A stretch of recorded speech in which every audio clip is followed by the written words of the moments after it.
سلام و درود. اومدیم با آموزش پنل مدیریتی وبسایت فروشگاه آنلاین برای لوازم یدکی فروشان عزیز. تب جدید رو که باز میکنیم دوستان وارد سایت فروشگاهی میشیم به اسم یکی از همکارای شما که توسط تیم ما سایت طراحی شده و آماده اجراست.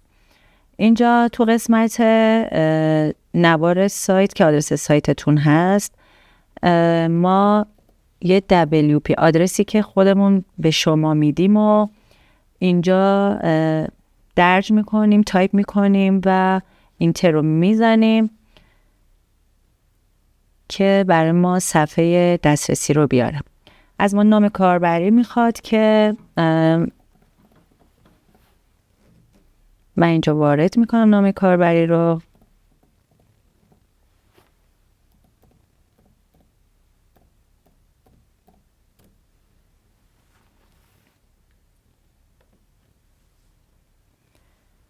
دوستان صفحه‌ای که مشاهده میکنین صفحه پنل مدیریتی هستش که اینجا به اسم پیشخوان برای شما نمایش داده میشه.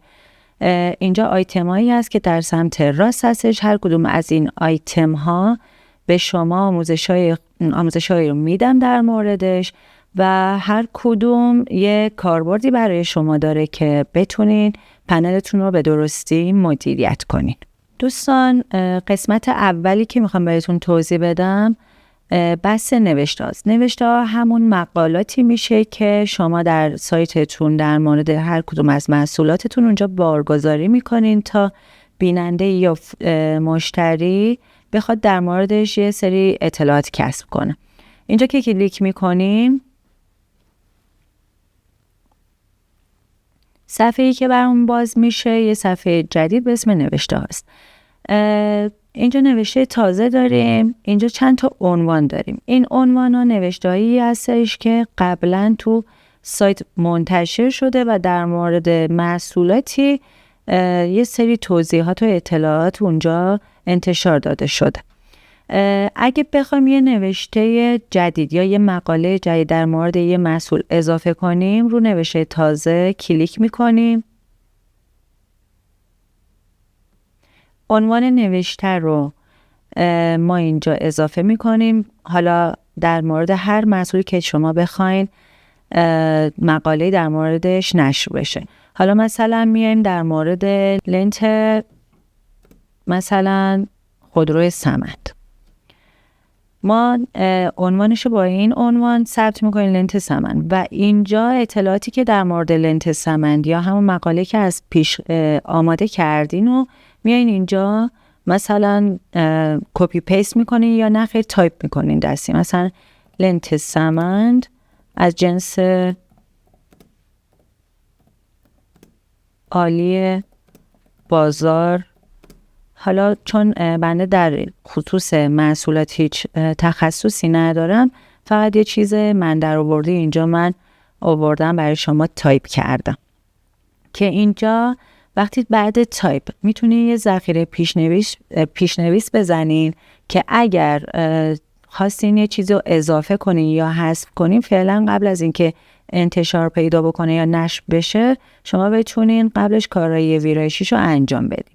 وقتی هم که مقالتون نهایی شد و آماده انتشاره پیشنمایش میزنین و ببینین که به چه صورت، آیا اون موضوع مورد دلخواهتون اونجا اومده یا نه. مثلا چون اگه شما یه مقاله اینجا بخواین درج کنین تو تیترای بیشتری یا تو جملات بیشتری اینجا توضیح هستش. برگردیم پیشنمایش هم که زدیم تایید شد، میایم انتشار رو میزنیم.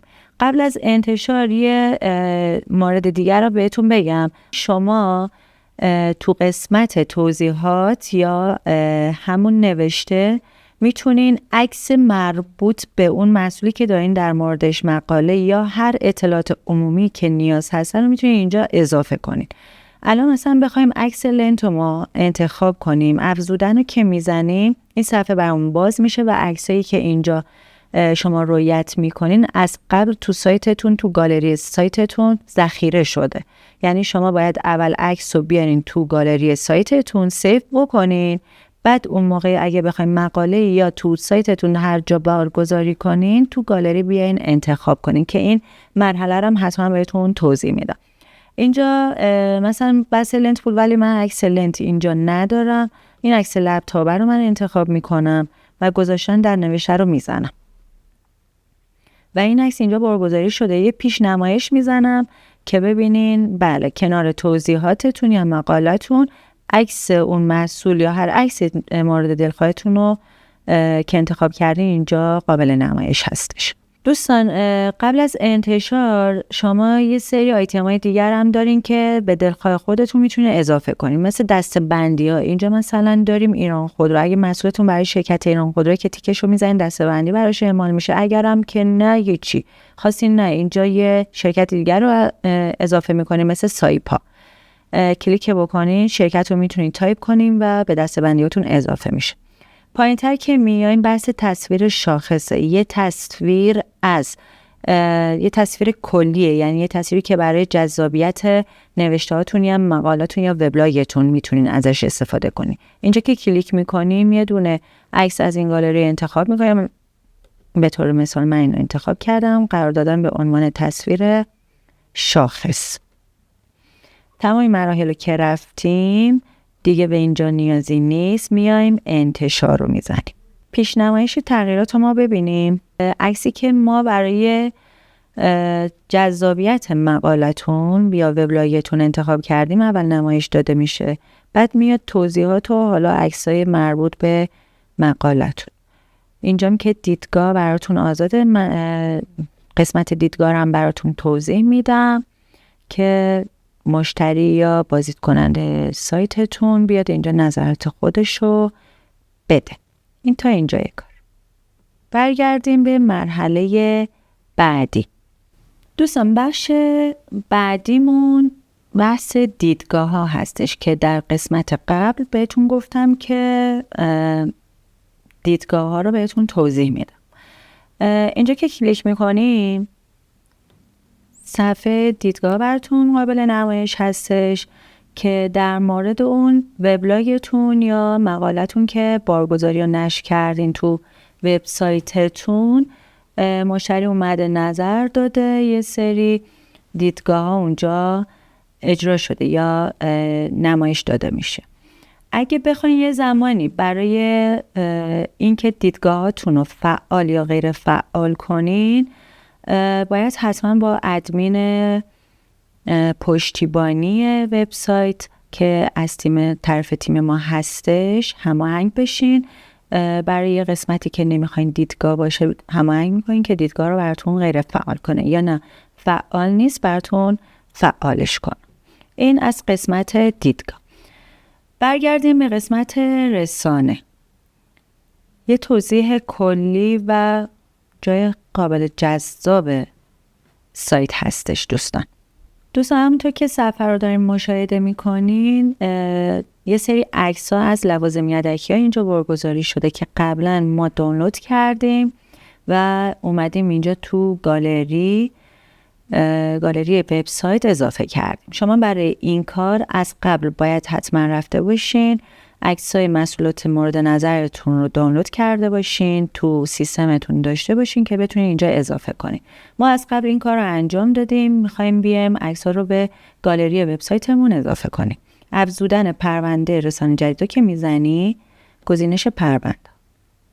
چیزی که اینجا برای من باز میکنه یه سری عکس‌ها هستش که من تو سیستم سیو کردم. الان اینجا یه دونه عکس لازم یاده که انتخاب میکنم، اوپن رو که میزنن میاد اینجا اضافه میشه. مشاهده میکنین اینجا. یکی دیگه هم باز امتحان کنیم. اوپن رو که میزنی اینجا اضافه میشه.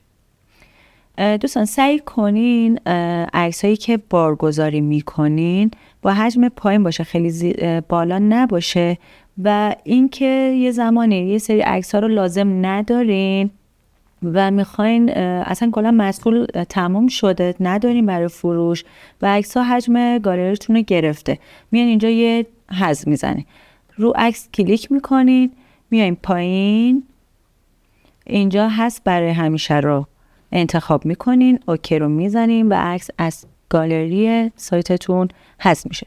شما یه زمانی برای بارگذاری محصولاتتون یا معرفی محصولاتتون حتما نیاز به عکس دارین، پس قبل از این که محصول رو بارگذاری کنین باید برین عکساشو انتخاب کنین، دانلود کنین، انتخاب کنین، تو گالریتون بذارین که بعدا تو قسمت محصولات که میخواین محصولی معرفی بکنین فایلشو داشته باشین. این از قسمت رسانه. دوستان اومدیم با بخش محصولات که بخش جذابشه واقعیت. اینجا محصولات رو کلیک میکنیم. ببین وقتی موتور رو محصولات میذاریم یه سری آیتم های دیگه اضافه میکنه، مثل افزودن محصول جدید، برندها، دسته‌بندی ها، برچسب‌ها، ویژگی ها و دیدگاه ها. ولی ما خود محصولی که کلیک میکنیم کلیه این آیتم ها یک جا برای شما رو نشون میده.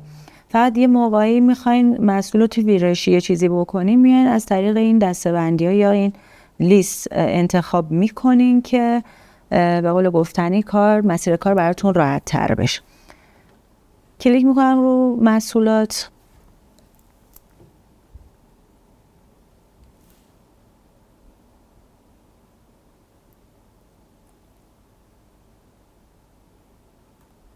خب صفحه محصول که داره اینجا براتون نمایش داده میشه، اینجا یه لیست دارین، لیست محصولاتی که قبلا تو وبسایتتون بارگذاری شده با کلیه اطلاعات. میریم بالاتر. اول از همه میخوایم یه محصول جدید اضافه کنیم. اینجا میایم محصول جدید رو میزنیم، وارد صفحه جدید میشیم. دوستان برای افزودن محصول جدید نام محصول رو انتخاب میکنیم که شم هستش، ما اینجا دستی وارد میکنیم. اینجا یه متن در مورد همون محصول یا توضیحاتی در مورد اون محصول رو من از قبل مثلا آماده کردم، از سایت‌های دیگه حالا کپی کردم، چون تخصصی ندارم در این موضوع، از قبل آماده کردم و اینجا نشر میدم. این در مورد اون شمی که ما میخوایم محصول رو به نمایش بذاریم تو وبسایت. اینجا اگه بخوایم عکسی اضافه کنیم تو قسمت این توضیحات، قبلا مسیرش رو بهتون گفتم، آموزش دادم، افزودن پرونده چند رسانی رو میزنی، عکس مربوطه رو انتخاب میکنی و میاد تو قسمت توضیحات براتون بارگذاری میشه. قسمت بعدی یعنی پایین تر میایم تو بحث اطلاعات محصول. دوستان اینجا قیمت اصلی محصول رو میزنیم، مثلا 400,000 تومان.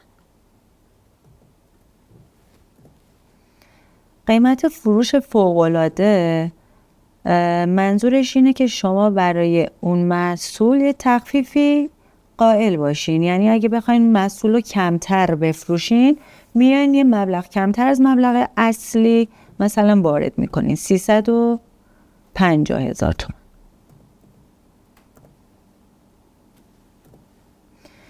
زمان بندی فروش داریم دوستان. منظور زمان بندی فروش چیه؟ الان مثلا یه مناسبتی تو طول سال یا تو طول ماه برای کشور وجود داره، حالا مثلا شب یلدا یه مناسبت از ساله که ما میخوایم به مناسبت شب یلدا یه تخفیفی روی محصول بذاریم.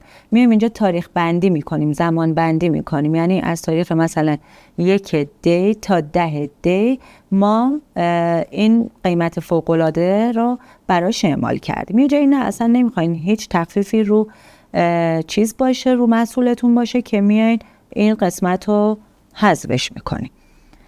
خب بریم پایین تر. بحث توضیحات کوتاه محصول. ما اینجا یه توضیحات کامل داشتیم دوستان، اینجا توضیحات کوتاه. میخواین یه چیز کلی تر ولی در حد یه تیتر یا یک جمله بخواین اینجا اضافه کنین، عکسی هم بخواین میتونین باز بهش اضافه کنین.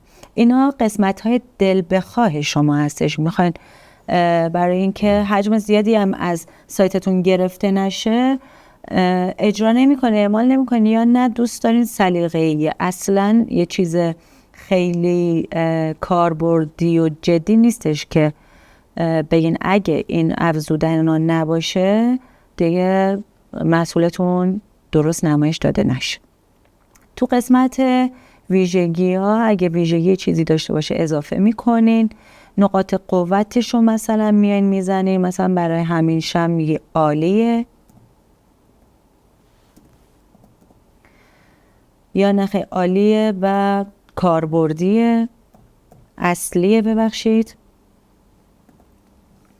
نقاط ضعفش هم میگین که حالا زود شکسته میشه.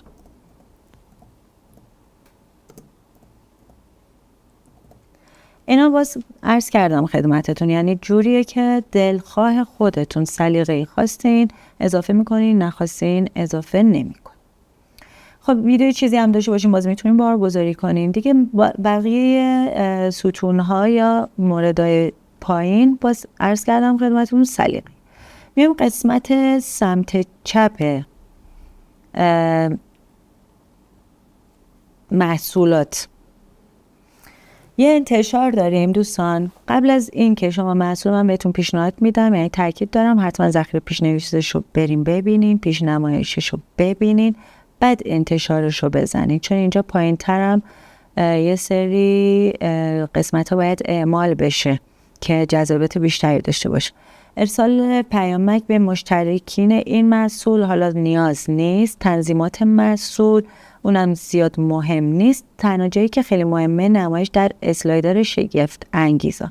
شما یه موقعی که میاین تخفیف میذارین ویژه برای فروش محصولاتتون، اینجا اگه بخواین این محصولتون جز اون تخفیفات باشه غیر فعالش رو فعال میکنین و میاد تو اون قسمتی که تخفیفات رو گذاشتین و این محصول قابل نمایش جز محصولات تخفیفیه. برای این سایت همکار ما این کار رو انجام دادیم. میخوام بهتون نمایش بدم یه لحظه. خب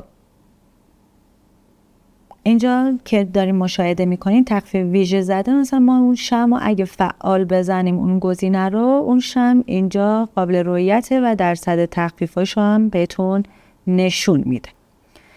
نمایش در اسلایدر شگفت انگیزا رو که انتخاب کردین، قسمت بعدی که مهمه دوستان برای برگزاری محصولاتتون بحث دسته‌بندی محصولات هستش که اینجا ما براتون آیتماشو گذاشتیم. لوازم موتوری، مصرفی، مربوط به کدوم شرکت هاست، اینجا رو خودتون میتونین انتخاب کنین و اگر تو لیستتون اون موردی که شما مد نظرتون هست نیست، میتونین اینجا افزودن دسته‌بندی رو بزنین و عنوانش رو انتخاب کنین که بیاد تو لیست دسته‌بندیتون.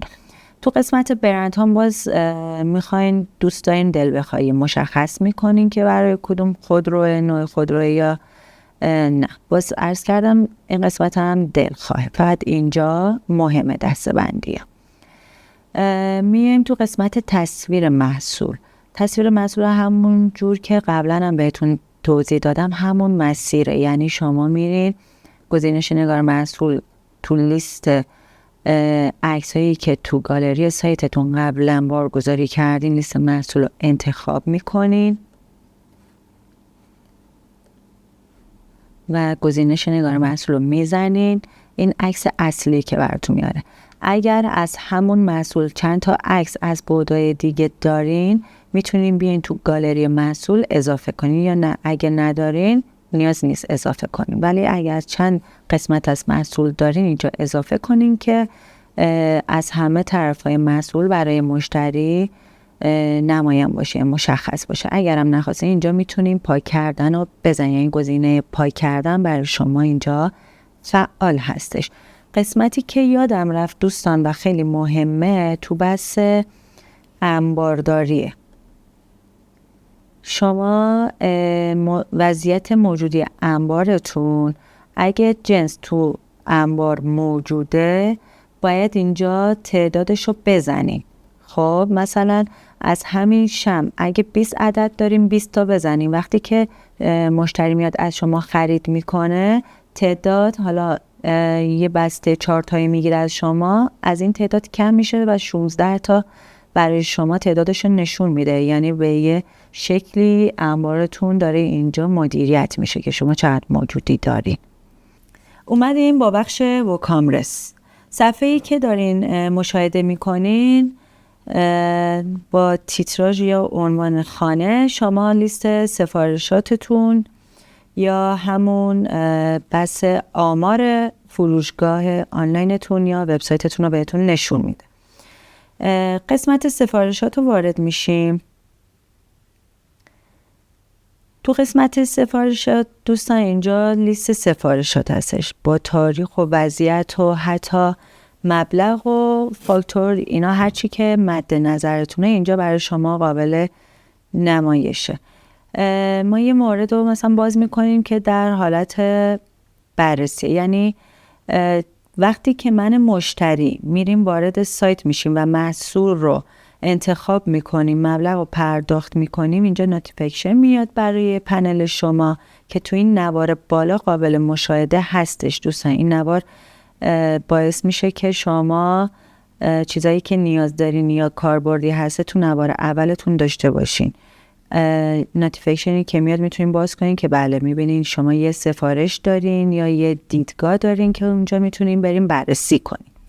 خب سفارشی که در حال بررسیه یعنی این که من مشتری سفارشمو دادم و برای شما نوتیفیکیشن اومده، شما میین باز میکنین، جزئیات سفارش رو اینجا میبینین که چه تاریخی بوده، چه محصولی خواستن، آدرس خود مشتری و همه اینا رو. اگه شما سفارش رو تایید کردین و اوکی بود، وضعیت رو تغییر میدین. مثلا میذارین در حال انجام. در حال انجام که زدین اینجا به روز رسانی میکنین و وضعیت سفارش میره در حال انجام. موقعی که در حال انجام هم بسته بندی شد، شما همه کاراشو انجام دادین، میاین مجدد تغییر وضعیت میدین، میذارین تکمیل شده. در صورتی که کاربر یا مشتری سفارششو لغو میکنه یا اصلا نمیخواد، شما میتونین آیتم لغو شده رو بزنین با بروز رسانی که وضعیت سفارش برای شما مشخص باشه. یا نه یه زمانی میبینین مشتری یه فیش جعل برای شما فرستاده، یعنی مطمئن نیستین از پرداخت حق محصول، اینجا میزنین در انتظار پرداخت. فعلا لغو نمیزنین براش تا ببینین به نتیجه میرسه آیا پرداختش رو درست انجام میده یا نه. به هر حال اینجا قسمتیه که شما میتونین وضعیتش رو تغییر بدین. قسمت مشتریان هم دوستان اطلاعات و مشخصات کاربرانی که میان از شما خرید انجام میدن یا خرید کردن رو بهتون نشون میده. اسمشون، نام کاربری که خودشون انتخاب کردن، آخرین فعالیت، ثبت نامشون کی بوده، ایمیل آدرسی که دادن و چه سفارشایی داشتن و مجموع هزینه‌هاشون که چقدر بوده. شما هم بخواین از این قسمت هم گزارش بگیرین، میتونین دانلود رو بزنین، یه PDF از مشتریان و اطلاعاتشون رو بهتون میده. در قسمت گزارشات دوستان شما یه گزارش کلی از فروش خالص، ناخالص، سفارشاتون، جنسایی که خریداری شده، بازگشت داده شده، حمل و نقلش و در کل در طول سال، ماه، هفته گذشته‌تون، تمام اینا تو قسمت گزارشات میتونیم با کلیک در این قسمت گزارش کلی رو بگیریم و به صورت اکسل بهتون بده. اینجا تمام به قول گفتنی در بحث فروشتون اینجا برای شما نمایش داده میشه که قسمت بالاتر بحث مشتریان هستش و انبار. اینجا اگه ستونا خالی هستش دوستان سایت فقط صرفا برای آموزشه و چیزی اینجا به فروش رفته نشده که گزارش تو اینجا نمایش داده بشه. قسمت‌های بعدی پیکربندیه که برای اقدامات اولیه وبسایت این که توسط ادمین پشتیبان انجام میشه و برای شما کاربردی نداره.